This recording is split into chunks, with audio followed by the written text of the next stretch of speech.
Also, I am rereading Christine by Stephen King. I love him so much. I'm just going to say that. He's amazing. You all should read Stephen King if you haven't. Awesome. Hello, my name is Annabelle. I'm currently reading 3 things. I'm reading Oliver Twist, which is much more difficult than I anticipated. And that's a classic, so, you know, if you haven't read it, that's kind of important.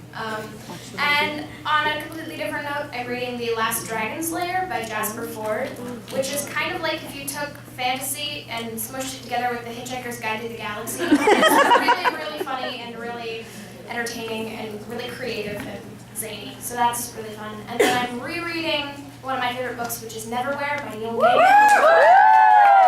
It's amazing. It's kind of one of the ones that started the trend of, you know, the secret world under London. That was kind of one of the first ones, so it's really fantastic, and you all should check it out. Hi, my name is Aubrey. I just finished rereading my favorite trilogy pretty much of all time, the Infernal Devices trilogy.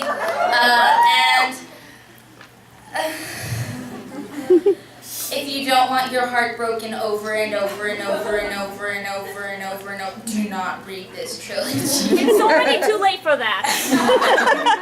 But it's sort of it's written by Cassandra Clare, and it's sort of a prequel series set in London before the Mortal Instruments series. And the main character, Tessa, doesn't know who she is, and then there's this really, really awesome guy named Will Herondale. If you heard of Jace Herondale, they're related. And then there's also Jem, who's actually, like, I don't want to give any spoilers, but you'll probably find this in really soon if you read it. Jem is poisoned by demon powder, and he has to take the powder regularly or he will die. And that will continue through the trilogy, so that's kind of important. Yay! Hello, I'm Kira, and I read this really great book called The Dream of Perpetual Motion by Dexter Palmer, and I found it at Powell's here in Portland, and it kind of, like, I don't know, changed my life because it was so awesome, mind-blowingly lyrical and beautiful and sad and great. And then I also read Tell the Wolves I'm Home, which is this book that I don't remember the name of the author, but it was another really good one about this girl in the 1980s with a gay uncle, and she loves him a lot, but she's like, she loves the forest and it's better than it sounds. And then I also read the trilogy Eyes Like Stars, is the first book, and it brings in a lot of Shakespeare, because I like theater a lot, and it brings in Shakespeare to this theatrical story of words, a person who can, like, control with words and has word magic, and again, a lot better than it sounds. Thanks.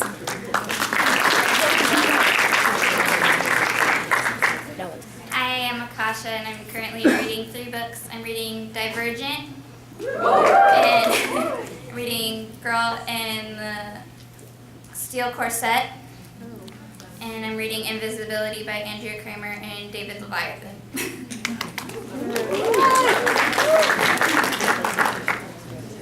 Okay, so this is just in case that your British fix isn't quite being satisfied by Harry Potter and Doctor Who and Sherlock and Torchwood and everything else that BBC ever does. But I have read before, and I'm rereading again, Fool by Christopher Moore. And you should read everything that Christopher Moore ever writes because he's got a really prolific collection, but Fool is really the jewel of it. It's the narrator is the jester from King Lear, and it's hilarious. It's one of those books that I have to stop about once a page because I'm laughing too hard to keep reading. So you should read it. It's like a British comedy in written form, but it is very bawdy for our littler fans. So be warned.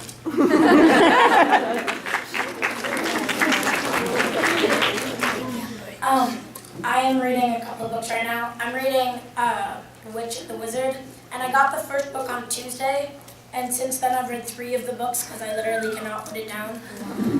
So yeah, also, I'm kind of wondering why no one has mentioned John Green so far. I mentioned because everyone Okay. Hello, I just finished a really good book actually on the plane ride here. It's called Eleanor in Park by she's actually here.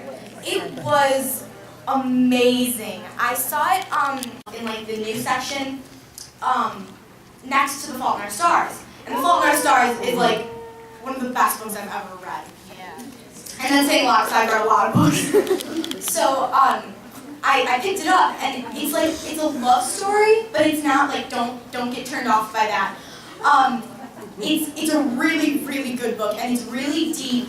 And John Green himself did a review of it and said it was amazing. So if that doesn't get you to read it, then I don't think anything will. And I really think you should read it. It's really, really good.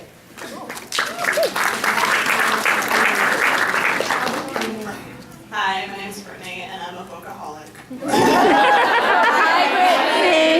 So, two of my favorite books, one of these was already mentioned. So one is The Book Thief by Marcus. So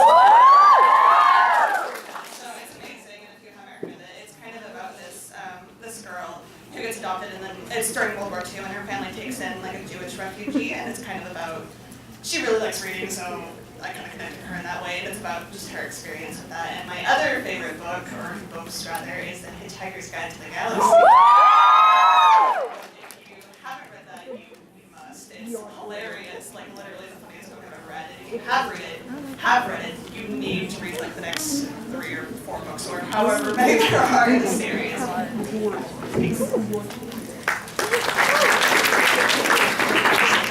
Okay, so I have 3, bear with me. First, I just now finished Casual Vacancy by J.K. Rowling, which is very, very different from Harry Potter, and it was astounding. You start reading and it's just swear words everywhere, and you're just like, who are you?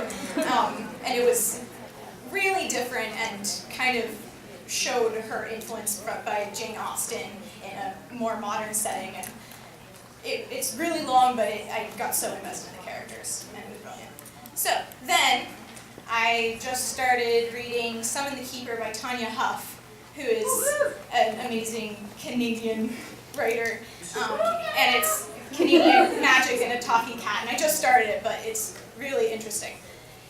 And then, I can't afford it yet, so I haven't bought it, but Neil Gaiman's book, The Ocean at the End of the Lane, just came out this week. And I had his wife read one chapter to a party that I was at, and it's about a younger kid, but it's really dark, and there's something about a nanny and... Neil Gaiman's wife? Yes. You were at a party with Neil Gaiman's wife? Yes. How? Her Kickstarter, there was a house party option, so I donated $100 and was. No, he wasn't there because he was in England at the time, but. But like Neil Gaiman's wife? Yep. We played a game of werewolf and she killed me. I know it's Just 1 degree of separation away from Neil Gaiman. I bet they like sleep in the same bed and stuff. So yeah, it was beautiful and I can't wait to read it. That's it.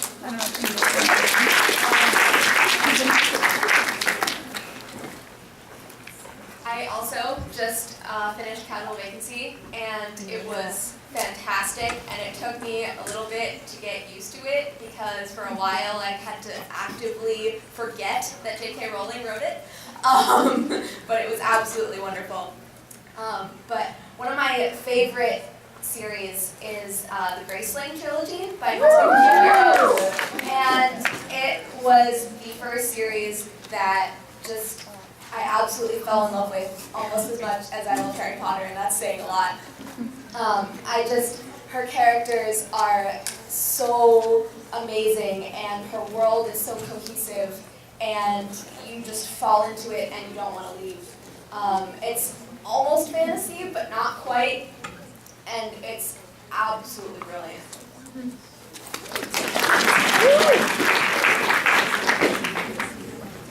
So no one cheered when she said The Casual Vacancy by J.K. Rowling. Okay.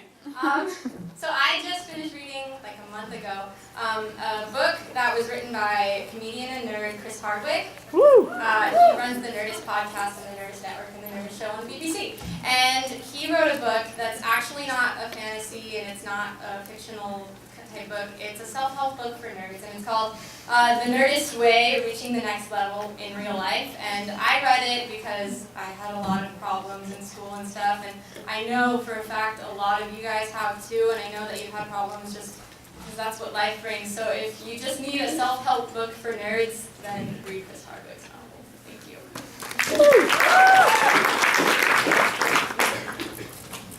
Hi, I'm Ryan, and I'm like recently rereading one of my favorite series like ever. It's called The Maze Runner. Yeah. It's pretty popular. It's not super popular, but they're making a movie, and it's dystopian. I know, I hate dystopian. Trust me, I'm sick of it. But it's not like normal dystopian, and it's super sci-fi, and it's really hard to explain. But it's about all these kids trapped in like this maze. And they're like in the center of this maze, and they're trying to get out of the maze so that they can go back to the real world, and they have no memory of the real world. And it's like this huge. There's only 4 books in the series, including a prequel. The prequel is amazing. Just read it because I really hope the movie's good, but I'm not sure. And the books are like just the best things ever, so you should read them. And yay, reading. So my name's Maggie, and I like to read books a lot. So I'm sure I could stand here and talk about how great The Fault in Our Stars is. I'm just going to go with John Green, and I'm going on a different track. I'm going to go with Will Grayson.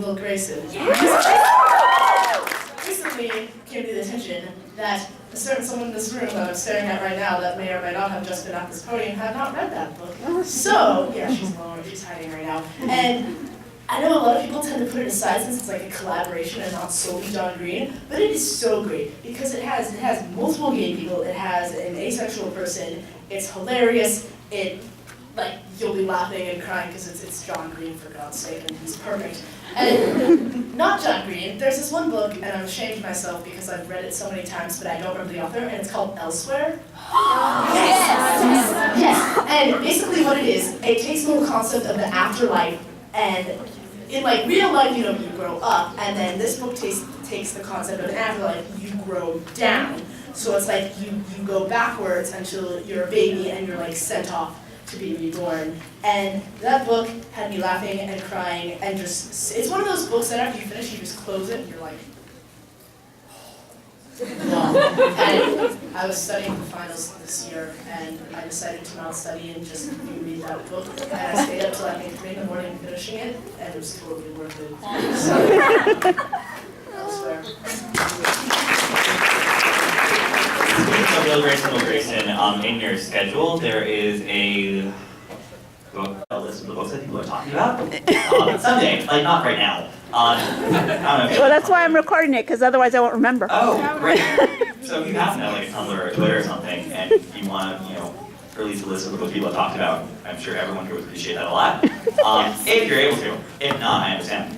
I have 2 teenagers that they can read go through it. Make it a chore. Give them allowance. Transcribe it. All right, thank you guys so much. Fun. Okay, on the plane, I started Perfect Scoundrels by Ali Carter, which I haven't read enough of it to have an opinion yet. But the last good book I read was American Gods by Neil Gaiman. And you might have noticed me hyperventilating every time someone said Neil Gaiman. So, people say American Gods is his best book. I disagree. I think some of his books are better, but what is great about American Gods is the perfect ending. It's like the most perfect ending you have ever seen anywhere. And American Gods is about the old gods from religions that have died out trying to take over America, which has new gods like internet and TV and such. And Gaiman. I cannot stress this enough. I don't care who you are or what you like to read. Read Neil Gaiman. He has such a rich voice.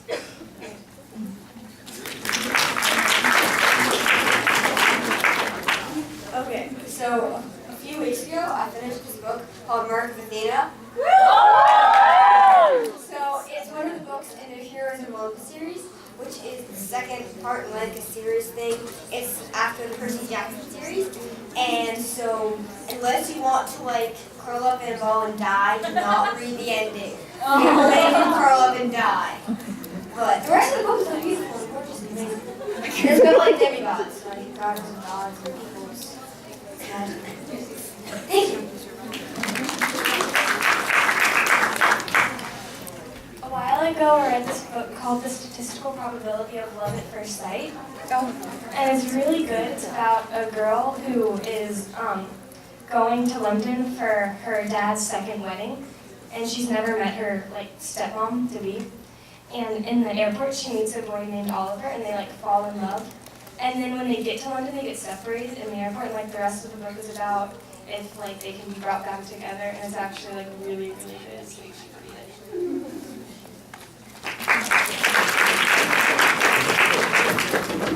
So I finished reading 2 books recently, Fifth Wave by Rick Yancey, which is an amazing book. It's about aliens, and if you haven't heard about it, it's more like takes place during the apocalypse rather than anything else. And I'm not a huge fan of alien books, but that book was just amazing. And the second book was The Unbecoming of Mara Dyer, which was also awesome, by Michelle Fletkin.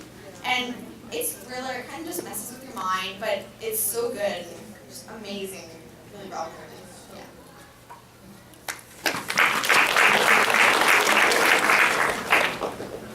I'm currently reading Homeland by Cory Doctorow. He's a really cool blogger and writes super nerdy books about super nerdy things like computer programming, which I enjoy a lot. And Homeland is a sequel to Little Brother, which is also really good, and it has a lot of political activism sorts of things and how the internet relates to that. So that's really cool. And all of Cory Doctorow's books are really good, so you should read them. So I'm currently obsessed with the Shades of London series by Mario. And it's about a girl from the South who goes to live in London for a year to attend boarding school there. And while she's there, she meets this group of people with supernatural powers, to just put it like that. And there's a Jack the Ripper copycat killer going around. It's really amazing if you like thrillers or fantasy or anything, and I would recommend it to anyone. Butting really quickly about the Shades of London series. Butting in really quickly about the Shades of London series. I somehow, Maureen Johnson's amazing. Everyone knows this. She runs on the track. And at Leaky 2011, I ended up coming across Name of the Star ARC. And on Twitter somehow I got like the Madness Underneath ARC, and they are some of the best books I've ever read, and definitely some of the best Maureen Johnson anything. So Shades of London, the first book is The Name of the Star, and the second is The Madness Underneath, and there's a third book coming out next year.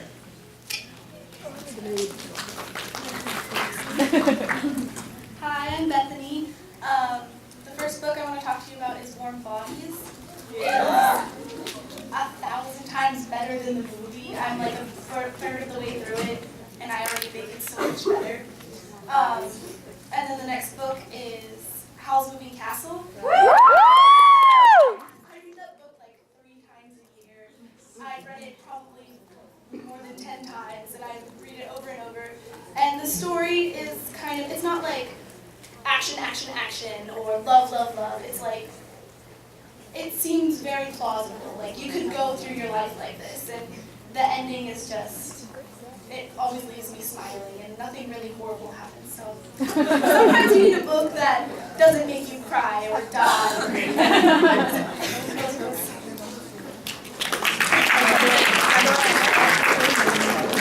Okay, so the first thing I want to say is that a month ago I just realized I had City of Bones sitting in my library for like years. Never read it, found out Cassandra Clare was going to be here. I read the last 5 books within the last month. So I'm totally excited for But one of my favorite series ever is Pendragon by DJ McHale. So I don't hear a lot of people talk about it, which is kind of sad because it's a 10-book long series and it's probably one of like the best things ever, except the ending is absolutely terrible. Yeah. But basically there's like 10 different worlds, a book for each world, and there's a guy named Saint Dane who's bent on the destruction of every single world in Hala, which is like the world of all 10 worlds. And you have a traveler from each world who's trying to save their their world from destruction. And it's really intense, and it's basically a lot of action and drama, and I highly suggest reading this series, especially if you just like getting invested in something, because like I said, it's 10 books long. So it's so good, so amazing. So if you guys ever have a long period of time to read a book, I suggest Pendragon. So my name's Hannah. Hi, Hannah. Hi. And if any of you haven't read Ender's Game yet by Orson Scott, okay, science fiction, really good. If you haven't read it, you really should before the movie. Because I've been dying for the movie to be made, and it's really good. And I just finished. I'm currently in the middle of The Color Purple by Alice Walker. Yes. Very Good book. I was expecting kind of like Secret Life of Bees, Maya Angelou, but it's much darker, more like real. Takes place in the South in kind of like late or early 1900s. It's really good. And then also, what other book am I thinking of? I can't remember the title. So yeah, that's it.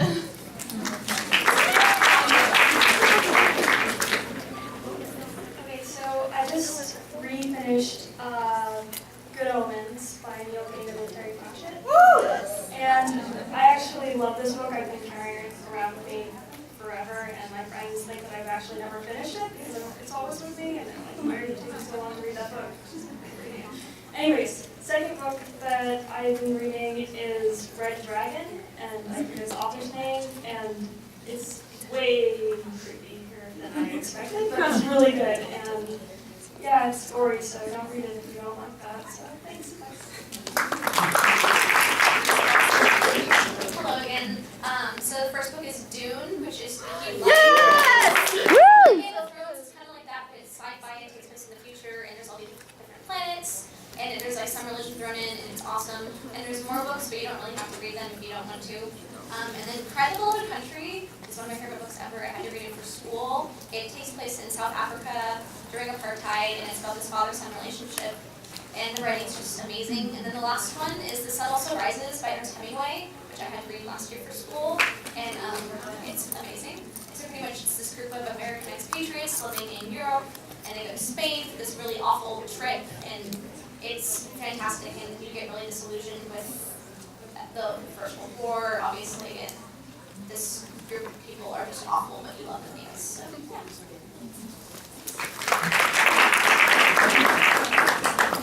So I'm going to be the weird person here and be a guide to suggest a book. But I am currently rereading The Silmarillion by Tolkien, lesser known than the original trilogy, I guess.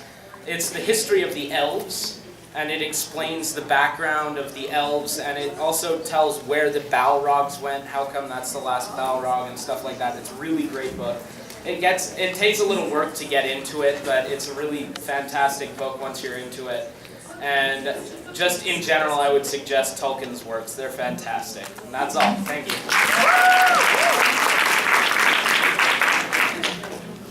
Hi. Going off that, I just started reading The Hobbit, so I'm really excited about getting into that.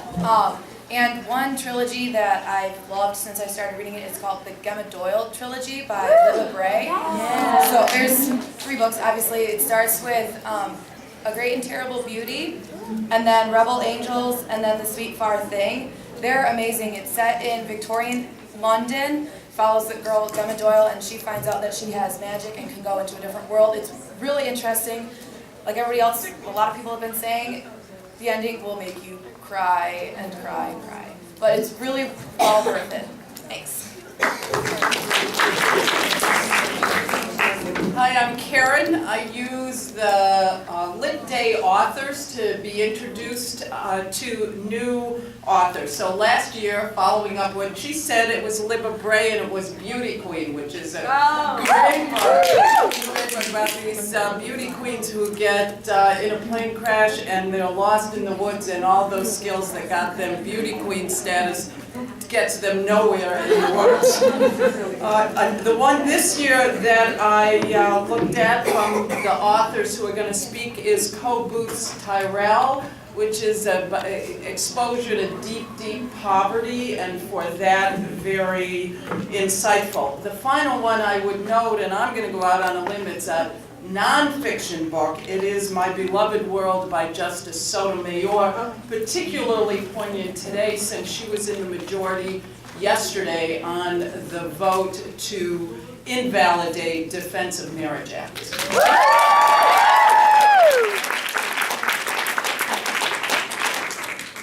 I just finished Every Day by David Levithan. Yes! It's so good. It's kind of a weird book, but it was really good. It's about this person who every day wakes up in a different body and falls in love with a girl. And it's just like, it's kind of different than most books, but it's really good, so I recommend reading it.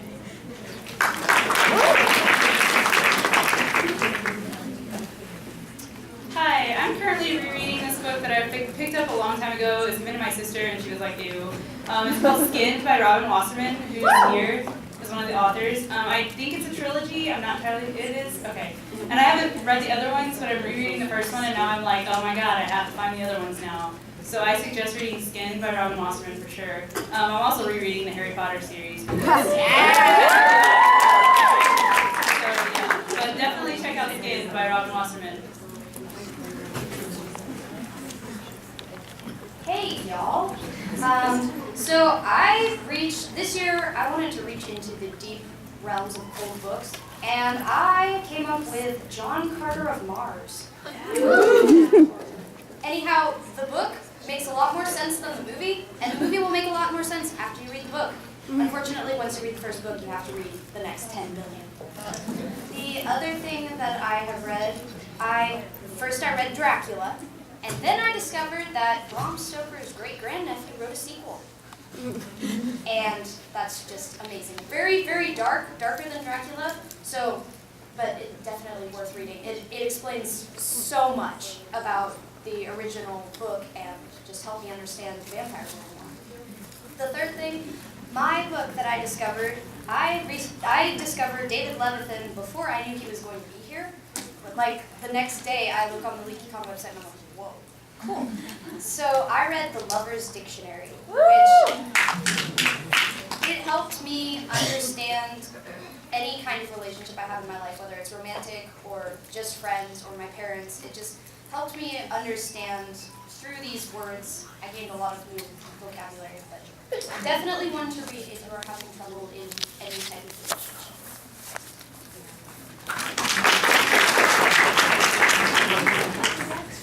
Okay, so I'm currently reading Game of Thrones, the third book. Love it, so good.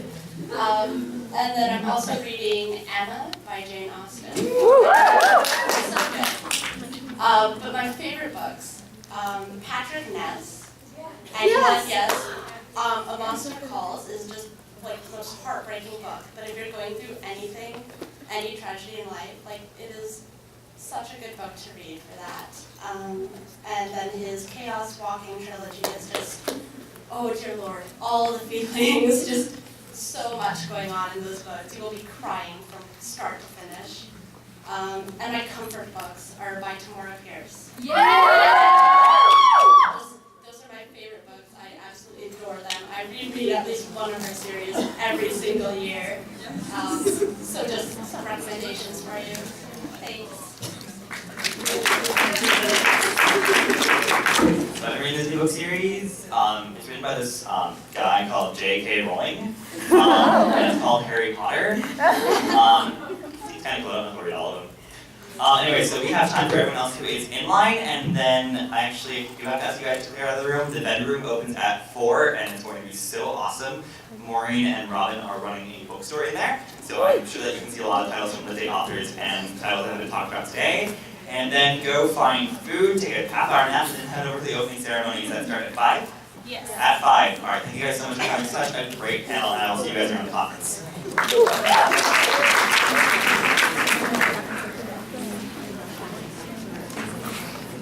I recently read Codename Verity by Leaky. It's one of the best books I've ever read. It's the story of a British spy who is captured in World War II, and it tells the story of her and how she became friends with her best friend. And it will rip your heart out and set it on fire. You should read it anyway. And on a completely different note, To Say Nothing of the Dog by Connie Willis is a comedy about a time traveler who is stuck in the wrong time. And so he has to blend in Victorian England with basically no information about how society works. What was the title? To Say Nothing of the Dog.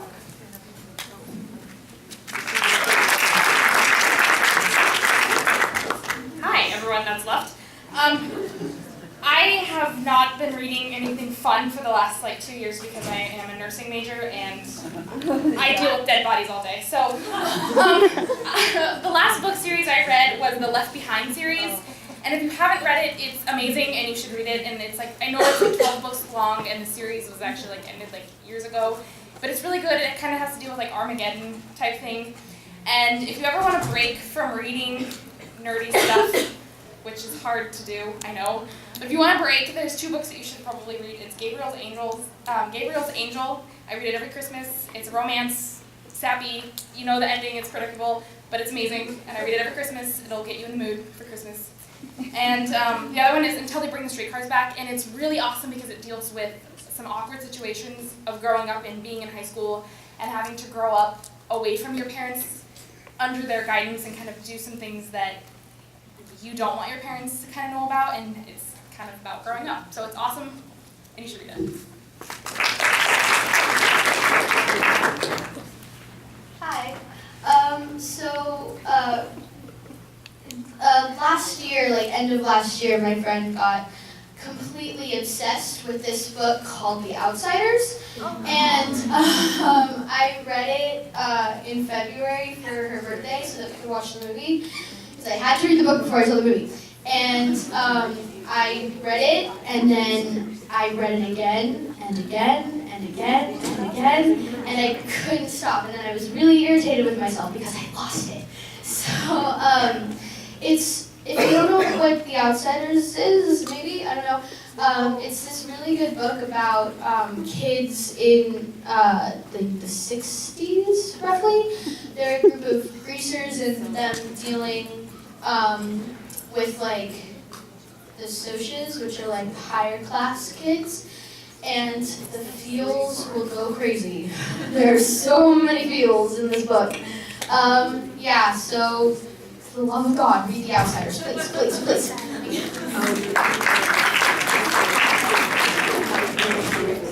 So I just wanted to recommend the series called The Gone series by Michael Grant. And when I started the series, I definitely thought it was a sci-fi, post-apocalyptic kind of novel. And it turned out to be very different. It's much more horror or thriller. It's very dark, it's very gory, but I just could not stop reading these books. And these horrible things keep happening to these kids, and they're trapped in this kind of dome structure. It's a bit like Stephen King's new show that's coming out, Under the Dome. You've seen the ads for that. It's kind of the same premise. But these horrible things keep happening to the characters, but you want to know if they ever get out of the dome, if they ever become happy again. So you have to keep reading it.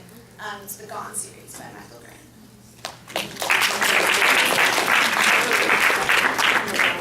Okay, so I have 3, so bear with me. The first one, I'm sure you've all heard of the movie The Golden Compass that they made a few years ago. I loved the movie, and then I read the trilogy by Philip Pullman, and I hated the movie because it was awful. So, please read the books. Don't listen to the religious freaks, no offense, who think it's awful and slanderous, because it's really not if you actually read it. It's phenomenal, it's beautiful, it's mesmerizing, it's mind-blowing, it's heartbreaking. So go for it. Then there's another one, I always mess up the name, so I apologize. The Immortal Secrets of Nicholas Flamel by Michael Scott. I think I got the title right. But it's totally great, fast read, and the books take place in like the span of like 3 days. But it's fantastic, it's great. And then the third one is just a lone book by an author named Joanne Prue. She's a writer from Canada. Her last name is Proulx. Thank you, French.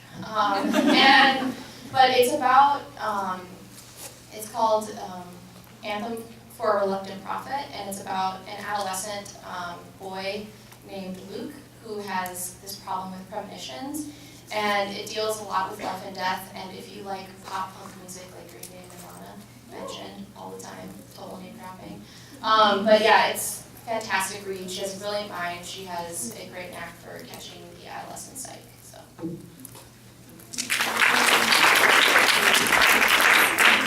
Hi, I have one more. This is a bit of a strange one to end it on, but it's a book that I had to read for school initially, and then I ended up enjoying it a lot more than I thought I would. It's called The Stranger. It's a French book originally. I don't know the author's name because it's French. Right, that. It's from the first wave of existentialist literature, and it's kind of heavy and intellectual. It's really, really short, so it's kind of fascinating, and it's one of those books where you hate the main character, but you kind of like him at the same time. So yeah. Great, it's really cool.